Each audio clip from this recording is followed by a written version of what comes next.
What do I love about working for Harcourts Solutions? I like Martin. I like the boss. He genuinely cares. And we had the same values, the same thoughts, and I thought, I'm never working for anyone else except this man. Harcourts Solutions is an extension of who I am. It's my children are an extension of me, but Harcourts Solutions is a reflection of who I am as a person. Everything I ever do, everything I focus on is to empower others. Certainly in my family life, in my football life, whether it be all my relationships, I think this concept of safety, worthiness and powerful, I just think it's easy and it's profound. When I first met Martin, he had a resort in Stanthorpe called Happy Valley. He was the everything. He was the gardener, he made the breakfast, he made dinner, he worked around the clock. He grew what was a homestead into a 300-seat restaurant, a 30-cottage resort. Still is a fabulous destination. Things went amiss when there were documents or the wording of a lease was wrong. Let a lot of people down, actually. It's a quite confronting emotion to say, well, I've actually failed. Not only have I failed, but I've let you down as well. I lacked a lot of skills. For a man that had been the face of tourism in Stanthorpe, to do that was just gut-wrenching. We had 3 kids and one on the way. When that decision was made to move from the country to the city, there was 5 of us living in a 3 metre by 3 metre bedroom, had a borrowed suit, busted up pair of shoes. The world as I saw it was coming to an end. I was failing in my business. I had a young family who I wasn't spending any time with. I was pretty bent out of shape, and I was sitting in the car, in dark moments, and you're driving a car at speed, a fair few thoughts go through your mind. And I looked in the rear vision mirror and there was Emily sitting in the back, and then I realised family was too important.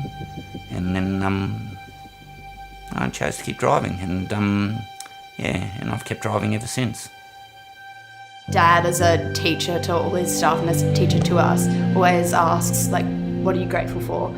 I think he never treated us like we were younger. Around the table we'd have to do 3 things we were grateful for. Yeah. And that was always really fun because you come up with, some people would have some wacky answers as well. But they were always really good, and it made an appreciation for an attitude of gratitude. If I was to say there was one thing that has framed or shaped my leadership, it was that opportunity to be influenced by my mother. I can't remember Mum saying a bad word about another person. And people would let her down all the time. Her underlying behaviour was always, look after your people, look after your people, look after your people, they'll look after you, treat them well, pay them well, make sure that they're looked after. And I think that was really where it came from. And then it's followed through probably in every step. I've never really had a focus on being a boss, and I've never seen it. I've always talked about working for people. I've always talked about being a servant. My nature is to be a teacher or to be someone who works for others. I think it's just inherent part of my character.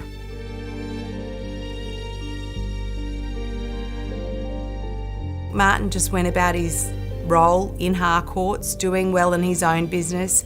He had a big ride planned and just wasn't happening for him. I really did have a lot of warning signs, and I probably should have taken them, into consideration. One day we were doing what is a well-known cycling route in Brisbane called the River Loop, feeling a bit breathless. We went for coffee, and I couldn't even drink the coffee. And I said to my mate, what does a heart attack feel like?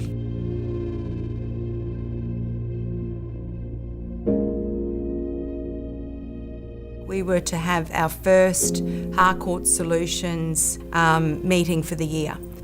It was a big deal. And then I took a call from one of his friends, and he had said that he was in fact being put in an ambulance. In my mind, I knew I had to get there. I just had to get to him. I think it's an hour from start to finish. And I didn't even realise I'd had a heart attack, even though they'd had the operation. But I'm lying there thinking about it, and I'm listening really carefully.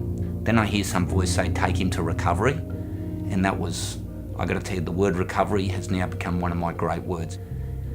What could have happened is just really hard to fathom. If he wasn't where he was, if he didn't have the heart attack in the ambulance, he wouldn't be here today, which is just too hard to think about. He just said, like, I'm so glad that I get to be here and I get to see you guys grow up, and like, that was a big thing. So. It took a while for him to trust his heart. One evening in the middle of the night took himself off to hospital because he was worried that it was, something was wrong, but it actually probably was just his angst for his mum. It's a really interesting time this year because it's sort of just past the anniversary of my untimely demise and then remise, if that's such a word. But last year in November 30, my mother passed away, and if you want to have shaping moments in your life, it doesn't get much more shaping than the last words your mother say to you. And she told me she was proud of me, which is there wouldn't be a kid in the world who doesn't want to hear those words. But it was the last two words that's probably shaped me and will shape me for the rest of my life. She said, "Be nice." And I didn't really understand what that meant, but the good thing is I got the rest of my life to work it out.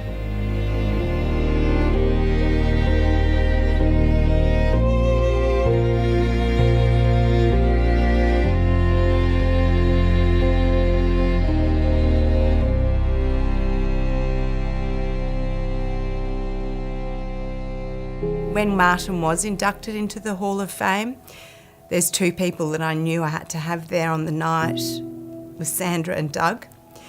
We didn't realise at the time that, Sandra wouldn't be here to share future successes, but I know it was so special for her to be there and see him inducted in the Hall of Fame. He had always, it was one of those goals he'd set himself. I just think that might have been like the moment that we realised, like, wow, he's actually a really big deal. Like, he's actually really good at what he does. When it occurred, it was surreal. Obviously, it was a big celebration with my folks and my family, but Harcourts Solutions is a reflection of who I am as a person. I think it provides a big cross-section of people, a safe workplace, somewhere where they can grow as people, somewhere where they have opportunities to develop. The fact that I've had some people come through my business and retire, I think that's an amazing achievement. I've seen people evolve into new roles. I think that's something I'm really proud of. I think the fact that we do have a profound impact on our local community and broader, and we make an effort to do it, that's something I'm really proud of. Harcourts Solutions is what it is today because of Martin. I actually have no words. It's a really challenging industry, particularly being a newbie coming into the industry. I don't believe that I would still be in this industry if it wasn't for Martin. He totally believes in me and inspires me every day to be who I am. It was just such a special night in front of 500 or 600 of his Harcourts family. To be announced in the Hall of Fame was just so special. I've been recognised by a family to be, it was a beautiful thing, it was a nice thing. So, yeah, it was pretty cool. It was, very cool. When you've failed as many times as I have, you realise it's the failure that enables you to succeed. I think it's not dissimilar to a boxer who loses a fight. You know, you're not judged on the one fight you lose, you're judged on the 150 that you won. And I think it would be so unreasonable to have one moment of not being grateful. I think I'd like to be remembered for someone who did implement change for good. Yeah, good dad, good husband, loyal friend, a positive influence, reasonable cyclist, great dancer.